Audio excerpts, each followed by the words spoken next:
I'd like to welcome you with Esther Biegler, my co-chair, this afternoon for a fabulous program, Anatomy of a Strike. The actors represented by SAG-AFTRA, the Screen Actors Guild American Federation of Television and Radio Artists, reached a tentative agreement with the Hollywood studios after more than 100 days on strike. The contract is valued at over $1 billion in new wages and benefit plan funding, and unprecedented provisions that will protect members from the threat of AI, and for the first time establishes a streaming participation bonus. It's with great pleasure that we have a Cornell Business School alum, David Viviano, chief economist for the union, along with Jody Long, professional actress and current SAG-AFTRA's national vice president, Los Angeles, and president of the Los Angeles Local, joining us today to both present the inner workings of the strike and its resolution. David was kind enough to do this program months ago for the alumni. By way of introduction, he has worked for the Screen Actors Guild, AFTRA, and its predecessor for 18 years. And for the last 13 years, he has been serving as its chief economist. In his capacity, David served a leading role on both the negotiating team and the strike team in this year's campaign for the new contract with the major studios.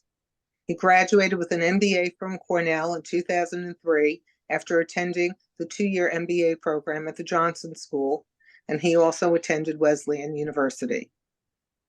Jody Long served as co-chair of the negotiating committee this year and is a professional actress. Some of her recent credits include The Mandalorian, Chicago Med, Shanghai, and Legend of the Ten Rings. I'd like to thank them both most sincerely for their time and efforts in putting together this program, which is going to be most informative and fun. A few housekeeping matters. The chat has been disabled on this webinar, so if you have any questions, please type them in the Q&A box on your screen. My co-chair, Esther Biegler, will present the Q&A at the end of the presentation. And now I'll turn it over to David. Great. Thanks, Mary. Hi, everyone. I'm just going to launch into a PowerPoint presentation, and I'm going to walk you through the issues that precipitated our strike this year. I will do my best to explain how the strike was executed, and I'll talk about what we were ultimately able to achieve. I'll start with some brief background. First, who are we? So, for those of you who are not familiar with our union, we represent over 160,000 media professionals who typically work in front of a camera or a microphone in a wide variety of live and recorded media. Our members include principal actors, stunt professionals, singers, dancers, recording artists, background actors, and we also represent journalists and other media professionals who work other contract areas. And who represented the employers that we struck against this year?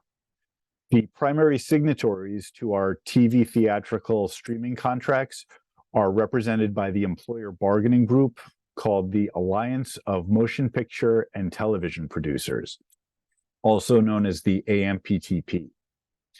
And they represent Netflix, NBC Universal, Apple Studios, Amazon Studios, Warner Brothers, Paramount, Disney, and Sony Pictures. Now, SAG-AFTRA's predecessor organizations, which are the Screen Actors Guild and the American Federation of Radio Artists, were each separately formed in the 1930s in order to protect performers from the abuses of the motion picture and radio industries. And after the collapse of the old studio system in the late 1940s, actors had the ability to work for different employers project to project.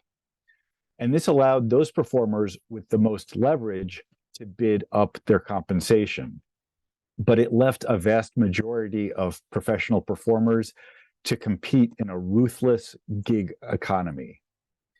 And the Screen Actors Guild fought to protect those professionals and ensure that they could earn a living from this highly competitive and cost-conscious industry. And as the film industry was subsequently disrupted by television in the 1950s, studios quickly moved into television production and the licensing of movies to television networks. And this precipitated the strike of 1960. And that strike in 1960 was led by then SAG President Ronald Reagan. And that strike established the concept of residuals and our benefit plans. Now, I can't underscore enough the importance of the SAG health plan, which has now become the SAG-AFTRA health plan, and the SAG pension plan. Now, these two benefit plans allow actors to compete in a highly competitive gig economy and still be able to receive employer-sponsored health insurance, and also a way to retire after working their whole career in the business. These plans are still critically important today, and they were a key focus of this year's contract efforts. The 1960s strike also established the concept of residuals as compensating performers when their original performances were monetized again in a new exhibition market.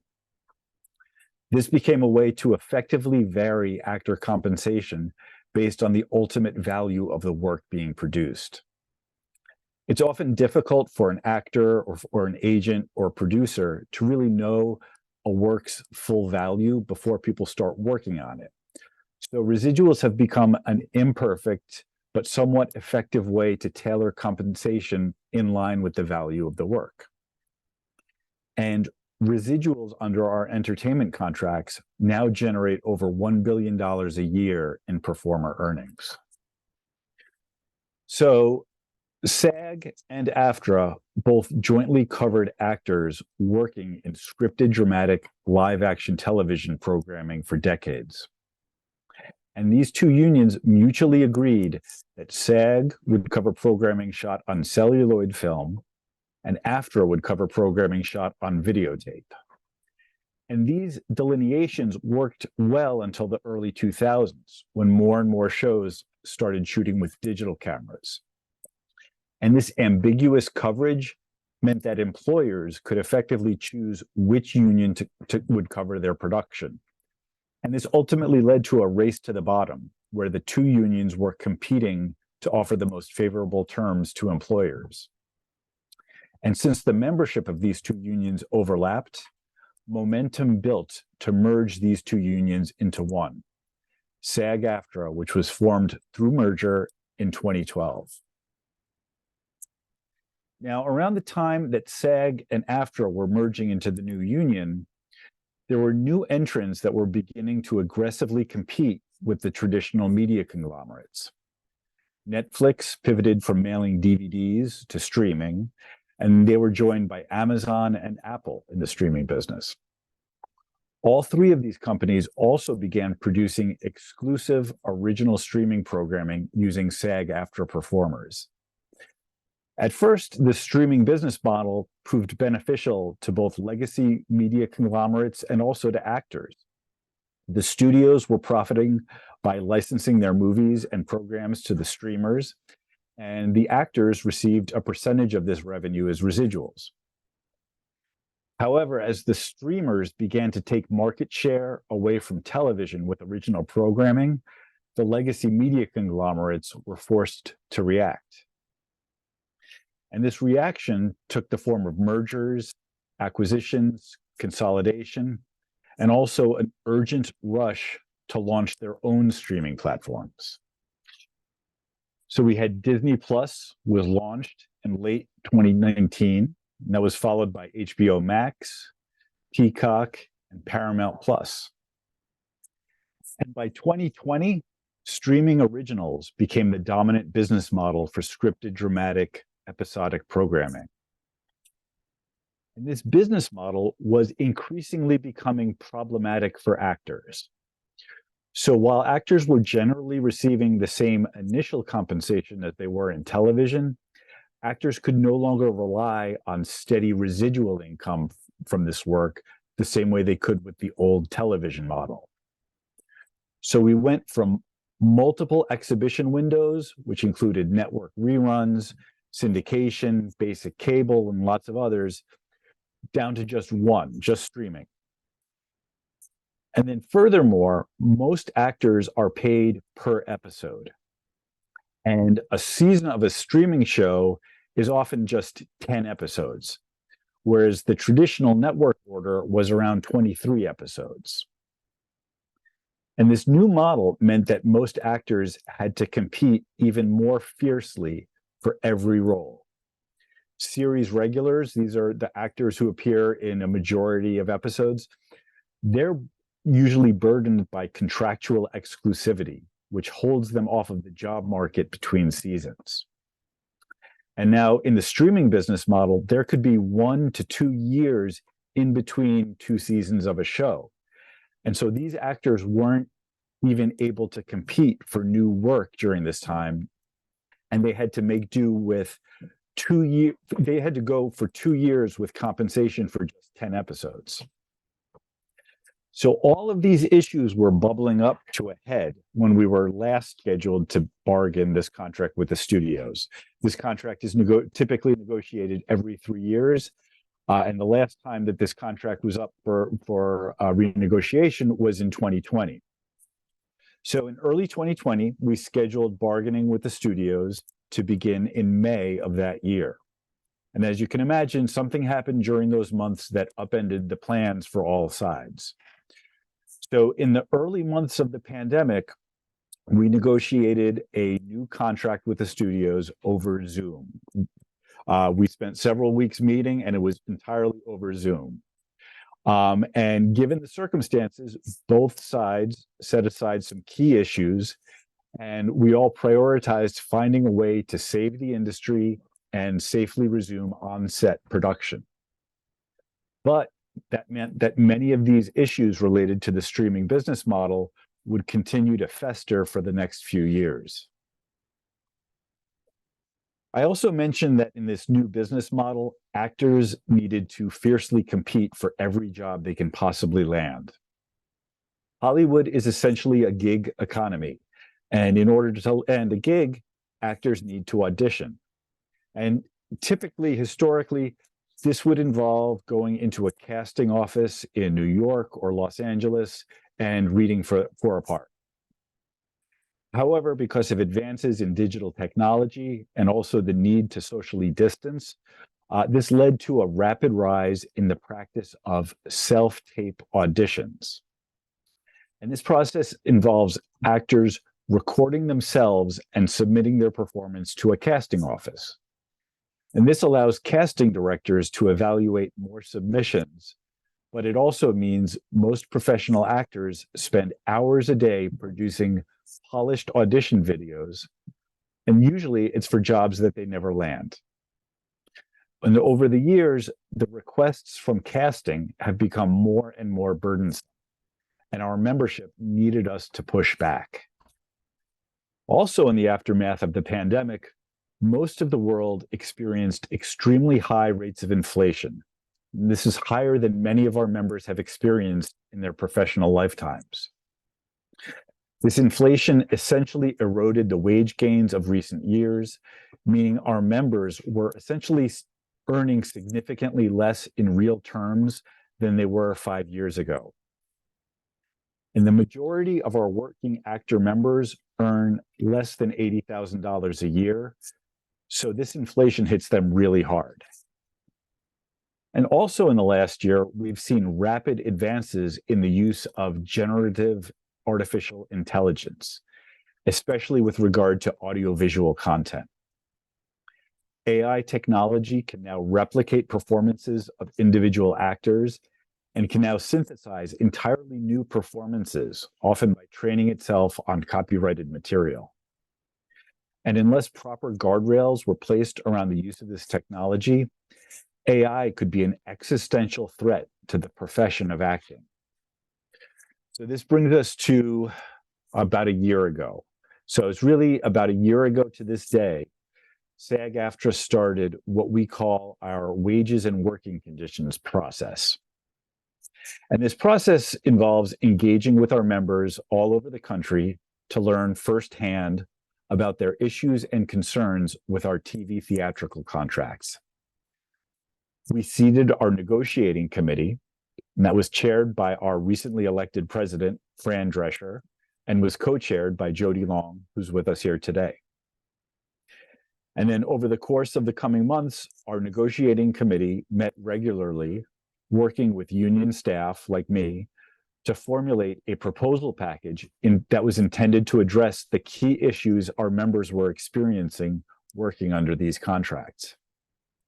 But any optimism that we had for readily achieving an equitable contract was dampened in early May of this year, when the Writers Guilds of America declared a strike against the same employers over many of the same issues. SAG-AFTRA and the studios scheduled time at the beginning of June to commence our negotiations.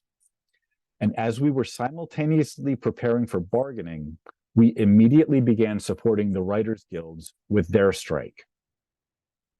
In addition to issuing numerous public statements, we also mobilized our staff and membership to have a sizable presence on their picket lines.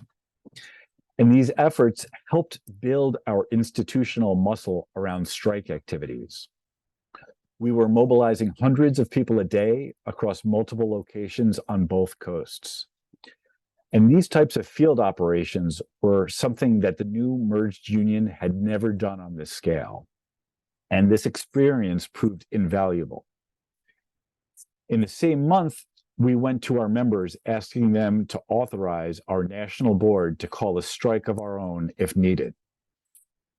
Our members voted 97.91% in favor of the authorization, and that really strengthened our hand walking into negotiations. So in June of this year, we began negotiations seated around this table in a conference room at the AMPTP's headquarters in Sherman Oaks, California. We outlined 4 clear sets of priorities that we needed to achieve for our members. These priorities included economic fairness. Our members needed to be able to earn a living from their work, especially at a time when the studio business segments are reporting annual profits totaling $12 billion. We also needed meaningful improvements to the funding of our benefit plans. We also needed meaningful residuals in the streaming age. We needed protections around artificial intelligence. We needed to get agreement around acceptable uses, bargain protections against misuse, and ensure consent and fair compensation for the use of a performer's work to train AI systems and create new performances. We also needed to regulate practices around self-taped auditions. So we did make significant headway during weeks of negotiations, but by the time the contract expired on June 30th, it was clear that the two sides were far apart. The AMPTP requested a 10-day extension of the contract to continue bargaining, which we granted, but these talks produced minimal results. As it was becoming increasingly clear that we were approaching an impasse, we began laying the groundwork for a labor stoppage. This involved regular communication with our membership at large and direct outreach to our celebrity members and their agents. Talks ended on midnight of July 12th. The next day, we met with our national board, who authorized a strike to be effective at 12:01 a.m. on July 14th. This board meeting was followed by a press conference featuring impassioned remarks by President Drescher and our National Executive Director, Duncan Crabtree Ireland, who's also my boss. Our members hit the streets by the thousands the next day. We were picketing locations all around Los Angeles and New York. And our members did not show up to sets all around the world, essentially shutting down most English language production all over the world. And thanks to our ongoing member engagement, even our high profile and celebrity members were coming out to picket. Here you can see Margot Robbie on one of our picket lines. They stood with their union, but they also had a lot at stake in this contract. They arguably had the most to lose if proper fences weren't built into the use of generative artificial intelligence. And not only did our members stay away from sets, they also stopped promotional activities, which covered work under which is considered covered work under our contracts. The cast of Oppenheimer walked out of their London premiere that first week, and that demonstrated the solidarity of our celebrity members and also the global reach of our strike. The strike and the picketing continued for 118 days. During this time, we directly engaged with senior government officials. We received the vocal support of President Biden and a wide array of state and national lawmakers. We also directly engaged with the investor community to highlight the business risks these publicly traded companies were exposing themselves to. And the pressure from all of these sources were ultimately enough to compel the companies to return to the bargaining table. Since we broke off talks in July, we had consistently messaged to the companies that we were ready to resume talks at any time. It took until October for them to finally take us up on this offer. And these latest rounds of talks looked different. For one, they took place at our headquarters, not the AMPTP's. Also, we were now largely meeting with different individuals. Whereas in June and July, we were speaking to labor relations executives at the various studios, we were now speaking directly with corporate CEOs. The AMPTP's group of 8 CEOs authorized 4 of them to engage directly in talks with us.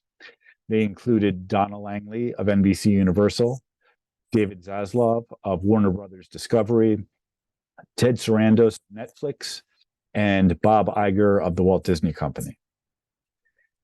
So we engaged in talks with this group from October 2nd through early November. And on November 9th, we finally reached a tentative agreement. This agreement received the unanimous support of our negotiating committee and is currently out for ratification to our membership. So what are some of the highlights from this deal that we achieved? We achieved outsized wage gains of over 15% to principal performers and over 19% to background actors over the term of the agreement. We achieved increases to existing residuals formulas and established entirely new additional residuals payments in streaming. We achieved hundreds of millions of dollars in new funding to the benefit plans.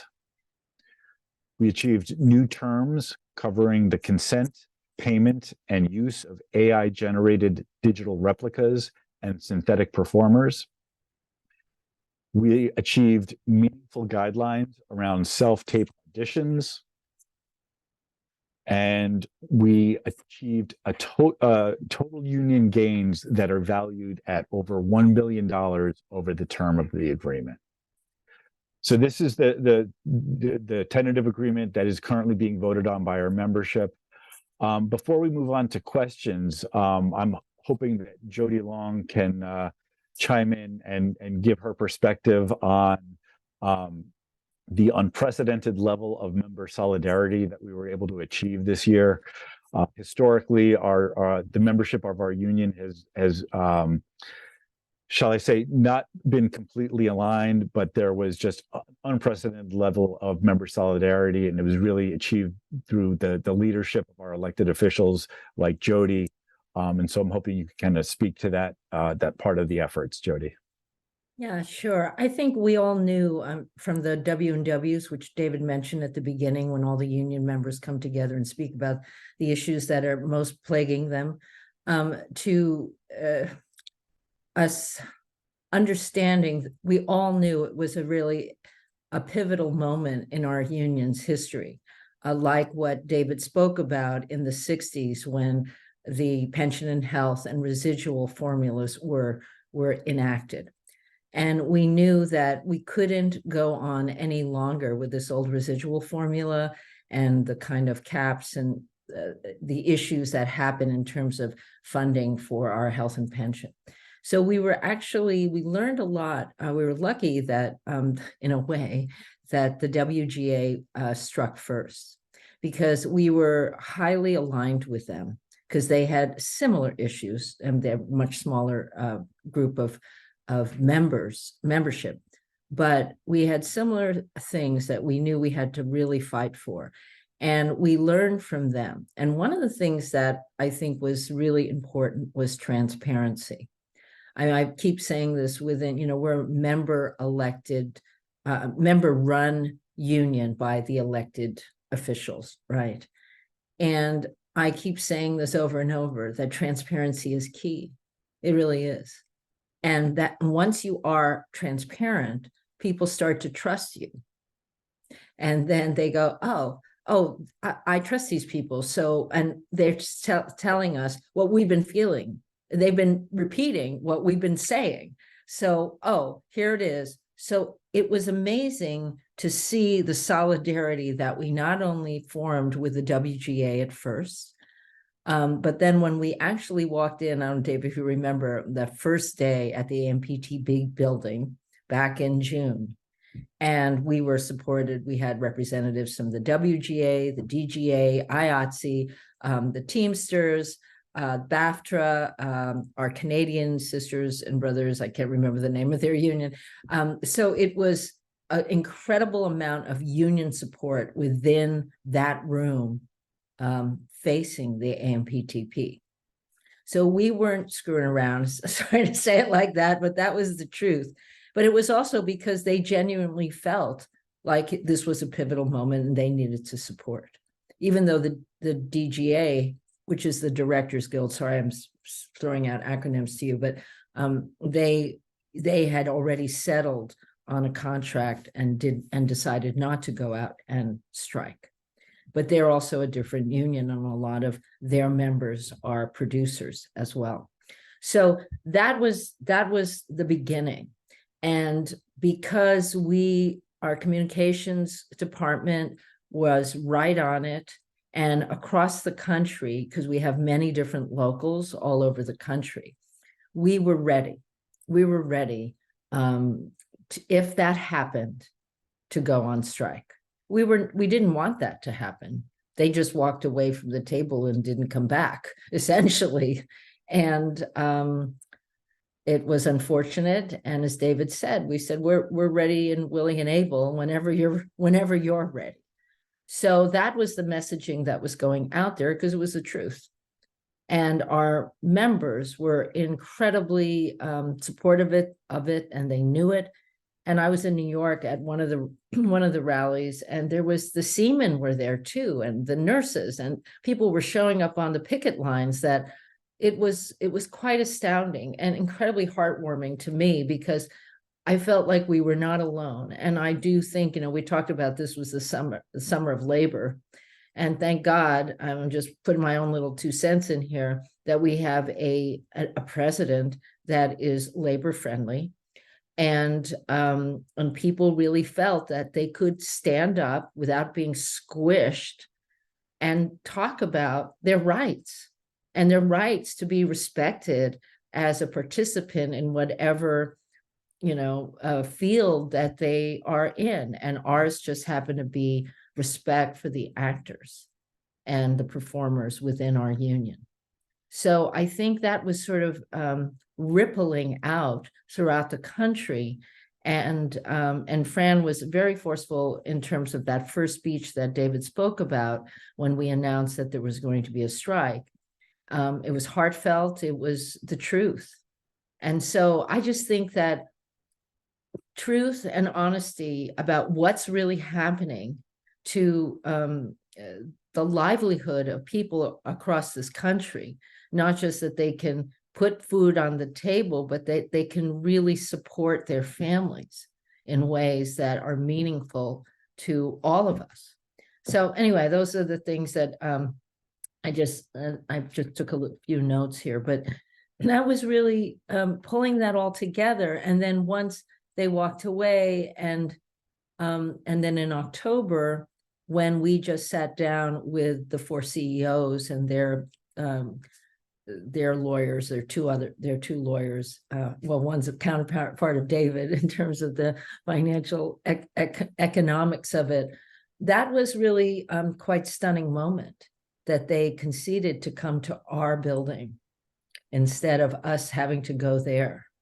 And that has never happened before. So that was part of the way. But then they walked, they didn't like certain things and they walked away again. We were like, well, we're waiting for you.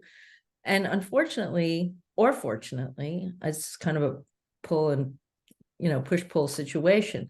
We all were feeling the pressure of the industry needing to get back to work. And I'm not just saying the industry in terms of the actors and the performers, but the writers actually finally settled in that time. So they were going back to work. We all knew once those scripts were starting, we had to go back to work too.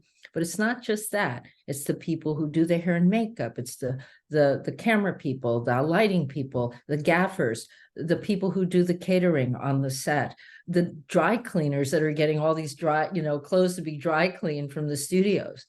They also need to go back to work. So that pressure on the side of the workers was immense. And we understood it, we knew it, but we had to stand strong. And our members understood that too. And when people ask me about how were the members faring, and as David has said, we're a gig economy. So I would say to people, I go, well, we're actually a very resilient bunch of performers, because we work as freelancers and so you never know when your next job is coming.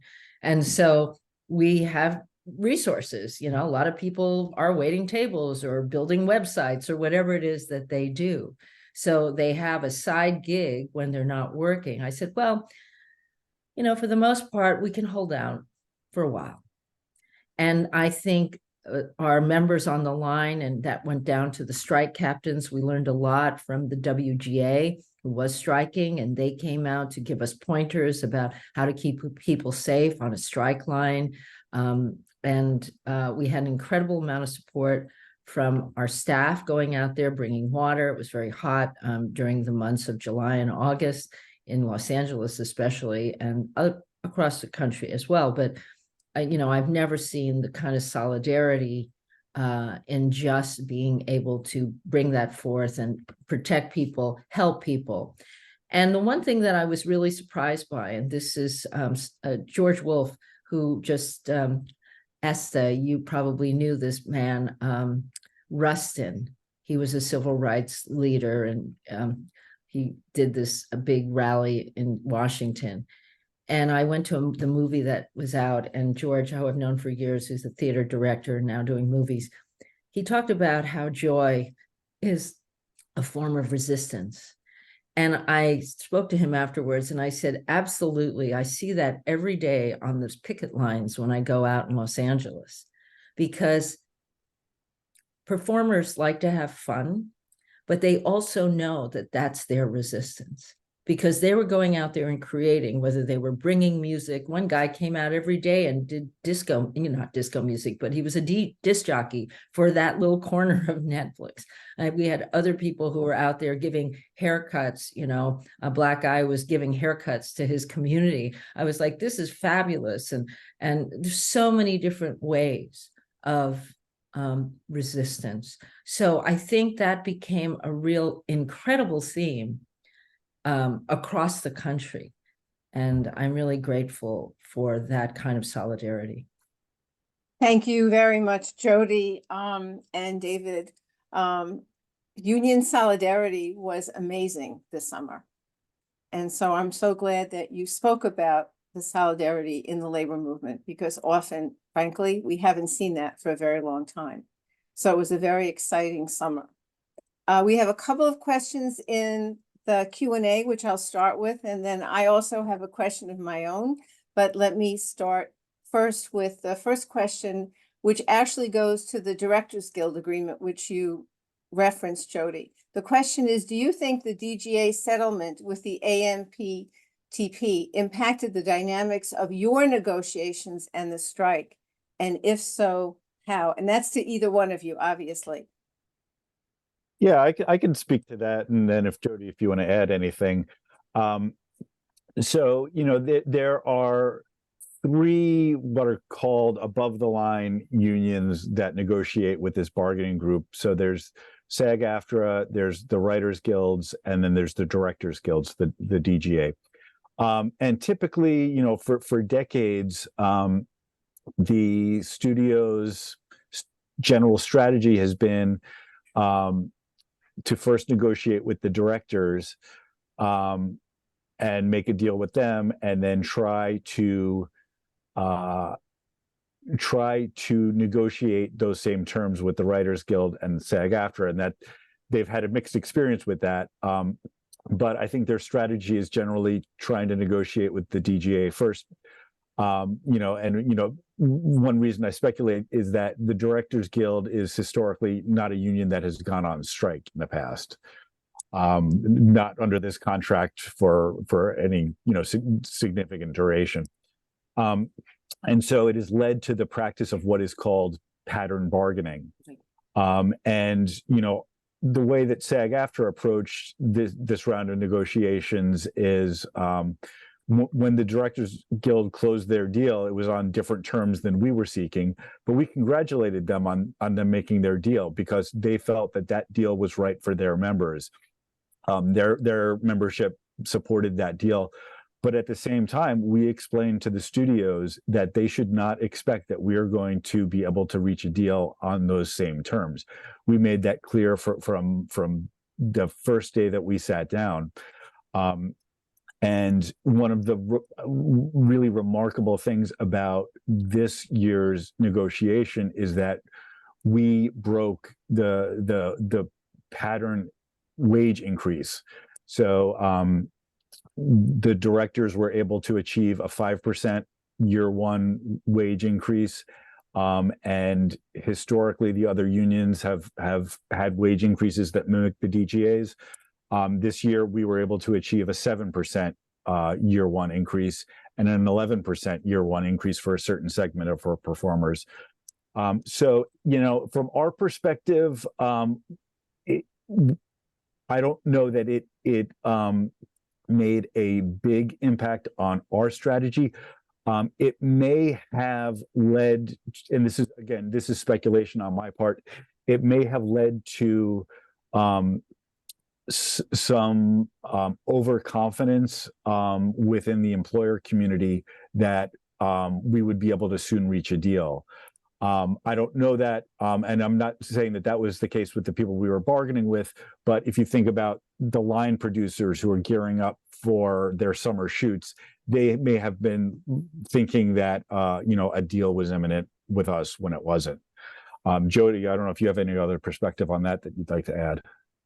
Well, I think the industry they were disappointed that the DGA didn't fight harder. Some of their members felt that way as well, but they did what they did. If they had gone on strike, that would have been a much more powerful statement, and I think that would have pushed things in a slightly different direction at that time. But maybe they were more confident that these actors will fold. I mean, they've been out of work as long as the WGA was out, and so it's been a long time. And and one of the CEOs had said, "Well, let them lose their houses." And that was not received well by the public. So I don't know if it was said tongue in cheek, who knows, but it is a word and it's said, right? So I think that they were surprised by our resolve, I think. And that really starts at the top, start with President Drescher. And they didn't know Duncan Crabtree Ireland. I mean, they knew him. He was counsel before at the union, but he had never been our executive director. And he was fierce.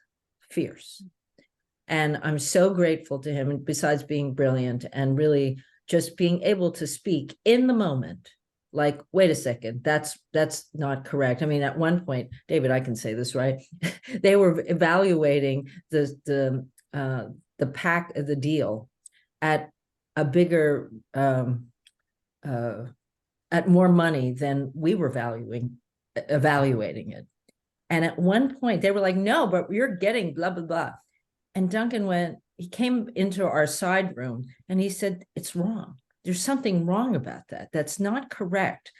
I never would have caught it. Nobody else in the room would have caught it. He said, get David up here. So David came up and we started going, and they were evaluating it on taking all the actors, like, if you had 7%, and that's 7% for the people who are making the minimum, right? Other people are freely negotiating. And so the Tom Cruises who are making 25 million a picture or more, they're not, they're not getting a 7% increase on their 25 million. It doesn't work that way. And so when we realized that's what they were doing, that doesn't happen. And so we had to go through the whole thing, the weeds of that. And God bless, Duncan for seeing that right away. He was like, this is wrong. And then David came in and confirmed it. And eventually they came over to evaluating it at the proper place like that. So. Thanks, Jody. So actually you touched on a question that someone else asked, and perhaps you could both speak a little bit more about it. And the question really is about solidarity. And do you feel that companies were surprised by the solidarity and the militancy of the membership and by the support that you were getting, I think, from other unions? And this is clearly a common theme. And if you could talk a little bit more about what a strike committee does as opposed to what the negotiating committee does, because I think that goes to the issue of solidarity and militants. So could you talk a little bit more about that? Well, interestingly enough, our strike preparedness committee, which came out of Los Angeles, we actually put that together before, once we got the strike authorization from the national board, and that was way before we even struck, there was a committee that was put together just in case. And so, and some of those members were members of the negotiating committee. And they also sort of funneled into later being from the negotiating committee, we had a subcommittee, which was the communications committee, because we felt that, our communications department speaks like a corporate entity, which is what they're really representing is the corporation, the union of SAG-AFTRA. But as a member-run union, it's important to have a member's voice or members' voices within the communications that go out.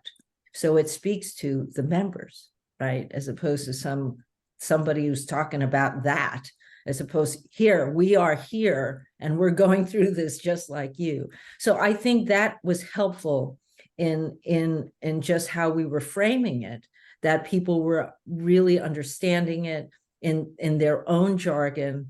That was an important thing. What was the other question? I'm sorry, I forgot now. Well, it has to do with what the strike committee did, and because it's different than what the negotiating committee does. Right.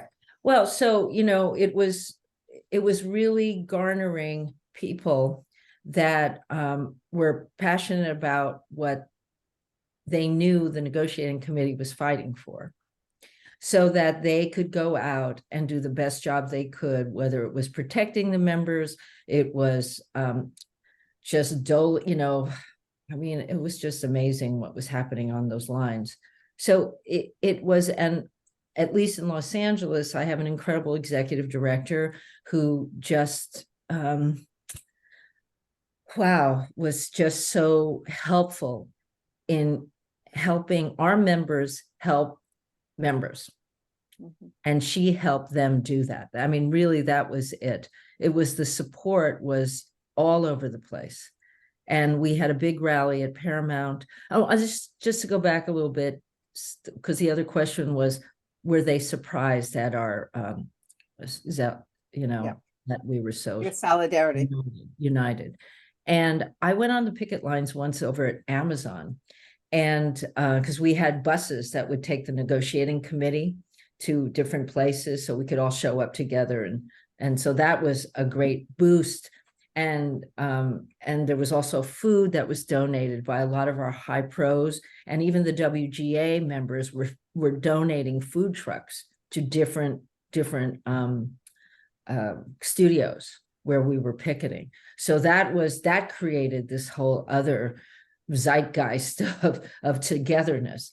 But I found out that whoever was in charge of Amazon would come down to the guards, because I spoke to them. They weren't really supposed to talk to me, but this is what they said. They said, well, we're actually asked how many people show up at any given time, because they wanted to know. Like, are there 50 people here today? Are there 100 people here today? And when do they show up? And we only went from 9 to 12. And usually the majority of people showed up between 10:30 and 12. They weren't there at 9, right? Because it was early and whatever.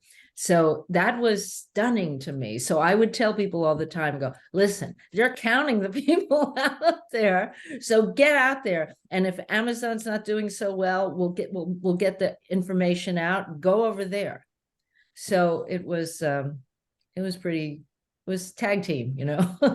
It sounds well run, very, very organized and well run, which I'd like to go to another question. So one of the other questions, and it really combines with the question I have, is the impact of the Writers Guild settlement on your negotiations.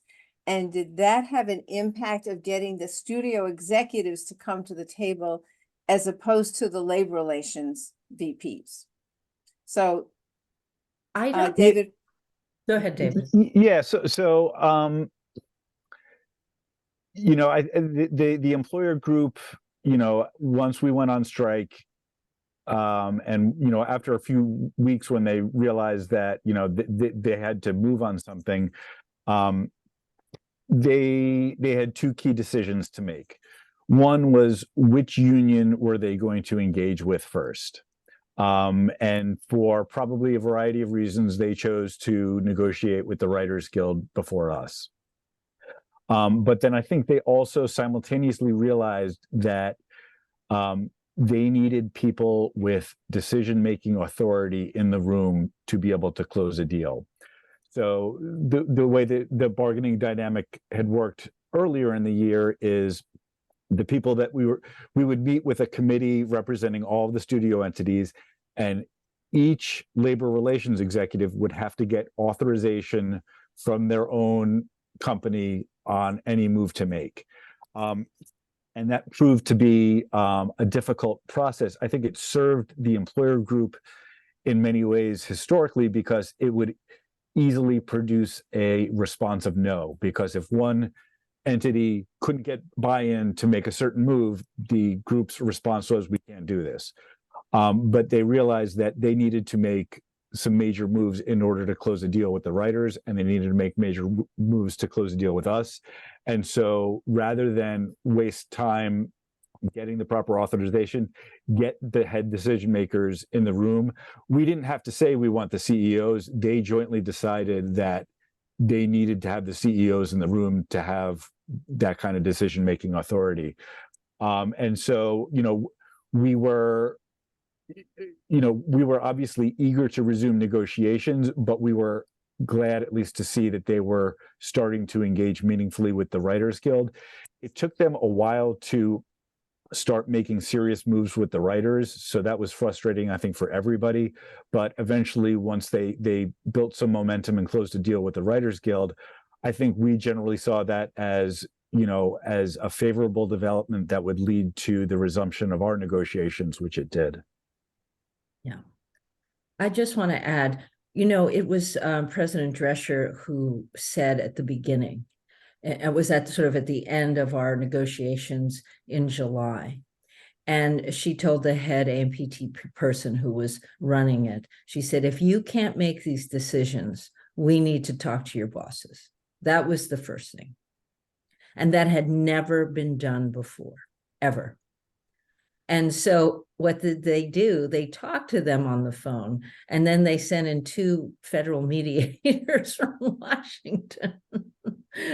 which was funny because those people didn't really know what we were talking about. You talk about self-tape, you talk about any of this taps, but they were like, what? They would have to sit down and learn all of that over not just 2 days, like over probably a week if they were smart, to really get into the weeds of what we were talking about. So that didn't really work. They were there, but they didn't really do anything. And then we went on strike.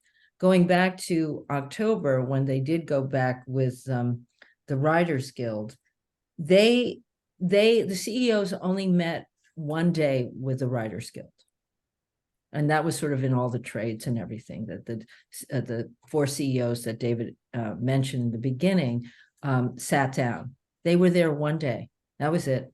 And then they hammered out the rest of the contract after that. The CEOs with us, when we went back into the room with them, they were there. What day did we start, David? I can't remember. It was in October. I think it was October 2nd. And I think they were gone by the 10th or so. I mean, we weren't working on the weekends, but at that point, but it was a few days. It was like a week or so. And then they left. And then they came back 2 weeks later, and they were there every day until we had a deal. Okay.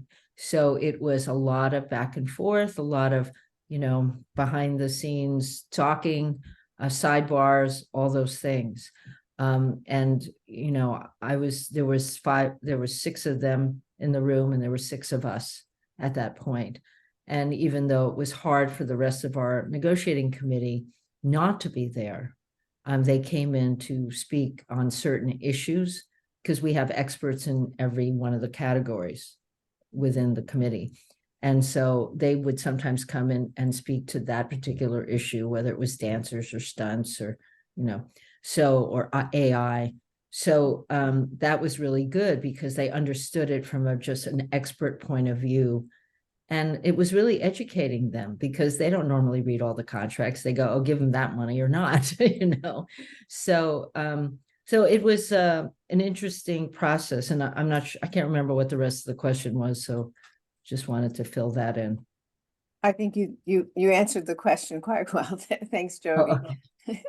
So our next question, has the union ever seen the impacts from a wage employment trade-off, i.e., and I have a feeling maybe David, as the economist, this is for you, but Jody, I'm interested in your thoughts as well. Fewer work weeks at a higher rate. And is this a concern when you bargain a collective bargaining agreement, or the cycle of when you bargain a contract? So you get paid more, but for fewer weeks of work. Yeah, it's a great question, and it's a topic that I and my team study quite a bit over the years. So historically, and now I'll just talk about like the last 4 to 5 years. We have even going back further, the minimum rates in our contract tend not to have a significant correlation with the volumes of employment. That is, the higher the wage gets, we don't see less employment, and that's, it has to do with some of the unique economics of the media sector. So I think, I'll mention two forces that help to explain this. So one is, it's really competitive pressure that has been driving the volume of employment. So when Disney Studios or Warner Brothers, when they're determining how many series they're going to make, how many episodes they're going to make, how many movies they're going to make, it's really a lot of the decision is made to maintain or grow their market share. So it's that really is what's driving a lot of the volume of production. And we've seen many producers experiment with smaller casts, different ways of shooting. That takes place, but those productions tend to have lower success rates. So a lot of the major studios tend to avoid that way of shooting.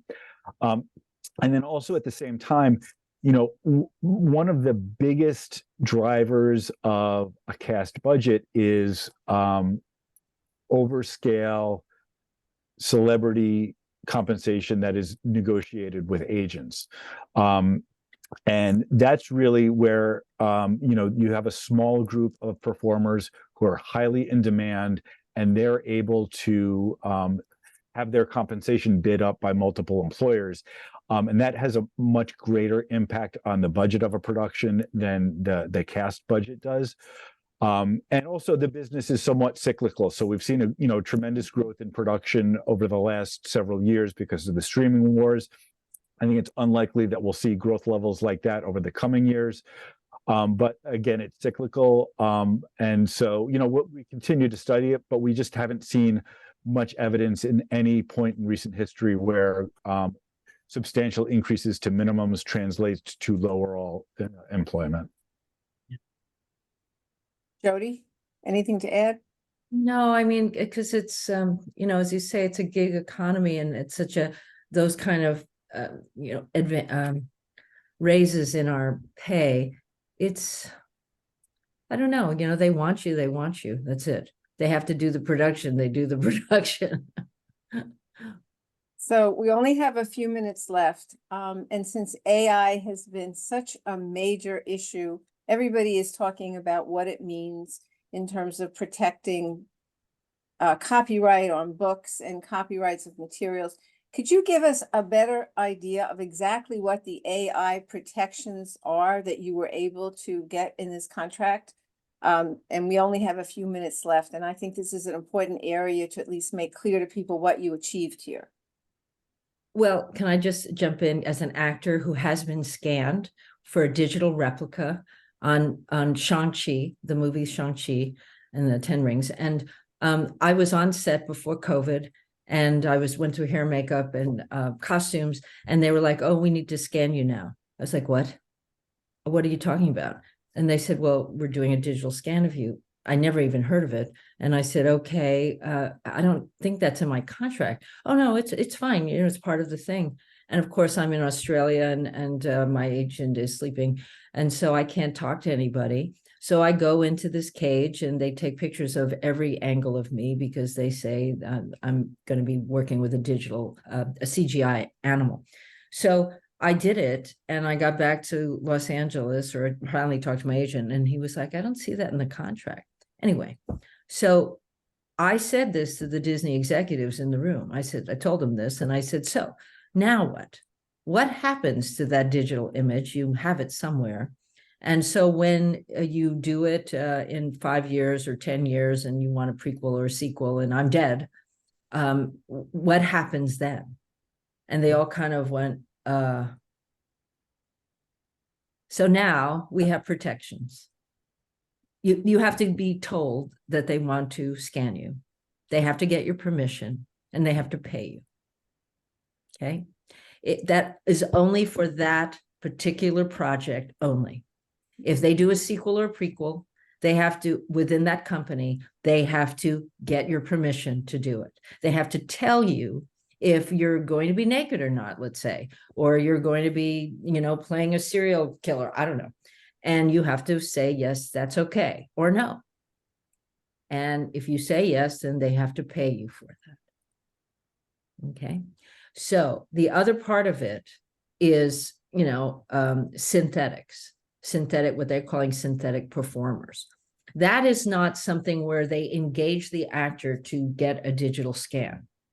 That's something that, as they said to me in the room, well, we can just take a photo of you from the red carpet and make a synthetic performer out of it. I call them synthetic fakes.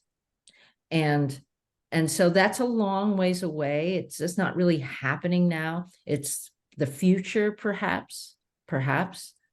And so anyway, I know we have a little time, but we now get, they have to inform us that that's happening.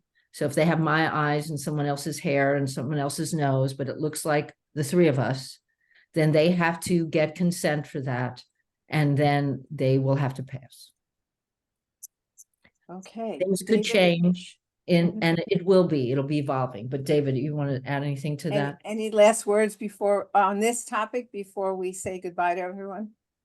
No, I think Jody covered the main points. I mean, and it's night and day what the protections that are established from this contract as opposed to before this contract, and that's why